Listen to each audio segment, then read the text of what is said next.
Ready to make a real impact every day?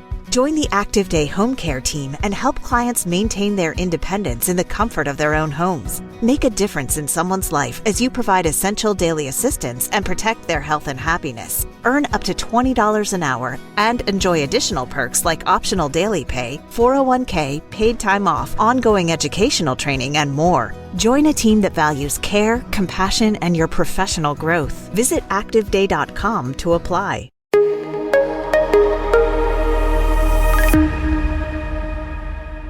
Hello and welcome to the Intel Brief. Today is Monday, 16 June.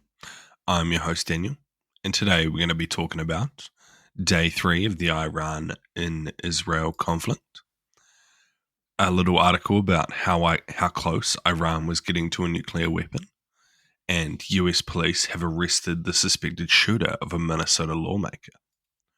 So firstly, Israeli strikes on Sunday killed the chief of Iran's Armed Forces Intelligence Unit, Mohammad Kazemi. He was one of 3 intelligence generals killed by Israeli in the past few days. Iranian media has confirmed his death on Sunday. A total of 224 people have been killed in Israeli strikes since Friday, Iran's health ministry said late on Sunday, while more than 1,200 have been injured. Some 90% of these are civilians, the health ministry has claimed.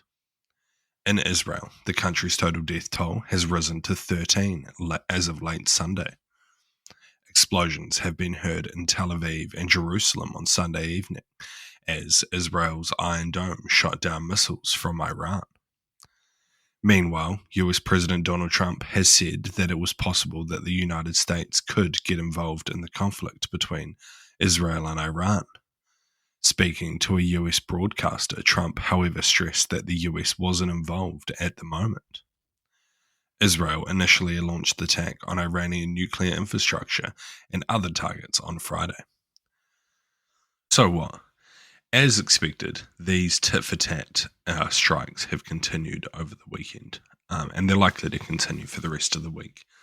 However, it doesn't appear that they seem to be intensifying, and it's possible that Iran doesn't have as many rockets as it would like to sustain these levels of barrages for too long without keeping, a significant reserve back.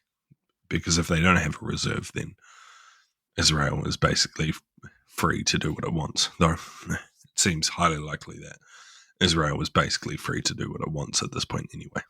It appears likely that Iran's air defense is basically crippled at this point, and they have no ability to stop Israel bombing them at will, killing targets throughout Tehran just on a whim. So yeah, it seems outside of that, my current assessments are it seems likely that this will carry on for a week, possibly 2 of these tit-for-tat conflicts slowly simmering out. It seems unlikely that there's going to be a regional war, and I don't think it's likely that either side will attempt a ground incursion into the other. It seems unlikely that the US will get involved at this point. Israel was handling the conflict pretty well on its own, so yeah, that seems unlikely. And next, Israel has justified these recent attacks on Iranian targets by saying that Tehran was too close to developing a nuclear bomb. Such a development would undoubtedly pose an existential threat to Israel, as the Iranian regime has repeatedly declared its intention to destroy Israel.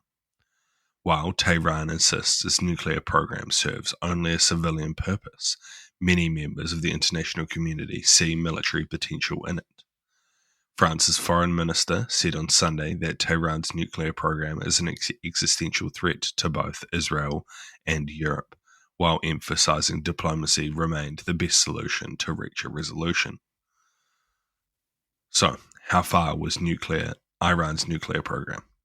Iran's uranium enrichment levels may be cause for concern, according to the International Atomic Energy Agency, the IAEA. Iran had accumulated around 400 kilograms of uranium enriched to 60%. The level of enrichment far exceeds what was needed for civilian energy production and is close to weapons-grade material. At 90% enrichment, those 400 kilograms would be weapons grade, enough for approximately 10 nuclear warheads. As confirmed by the IAEA, Iran accelerated its enrichment to 60% plus there, plus a rise in missile tests, security expert from the counterterrorism project told Deutsche Welle. The talks between Iran and the US were scheduled for it to continue on Sunday in Oman, but had now been shelved due to this escalation. There is currently no confirmed evidence that Iran had enriched uranium to 90%. However, experts warned that given the stockpiles and technical capabilities, the country could reach that threshold relatively quickly, just days before Israel's attack. So what? It seems highly likely that Iran was getting very close to being nuclear capable, if not teetering on the edge. So it's unsurprising that Israel took this step. They have said for years that they would never let Iran get a nuclear weapon and that they would take military action to prevent this. So it's a pretty well-known line in the sand that Israel had kind of drawn. Additionally, Iran had kind of been using the same tactics at dealing with Trump that Russia has, where they were just delaying negotiations and hoping that they could just keep them going for as long as possible. So I also see why they didn't believe they would work out.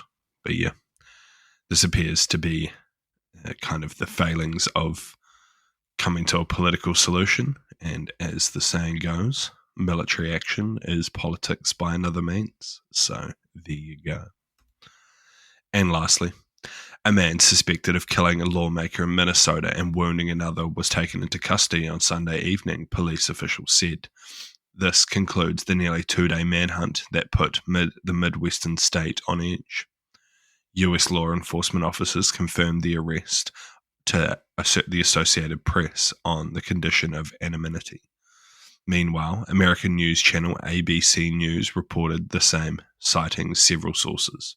The channel further said that the man's arrest was near a farm near Green Isle, Minnesota.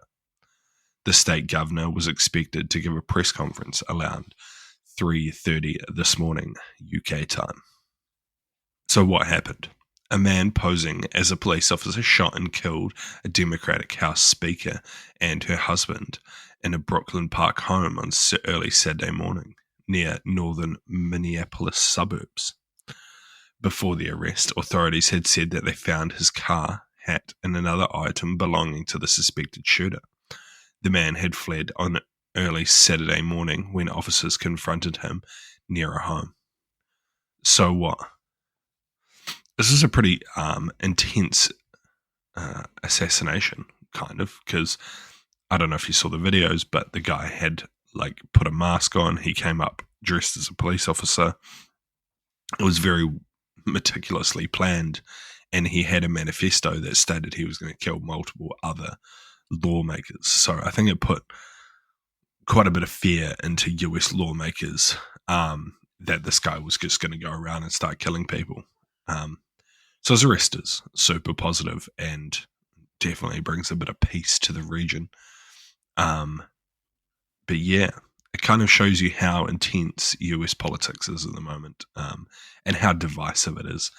It seems unlikely that this is going to change anytime soon, sadly. So it's possible we'll see more political violence such as this.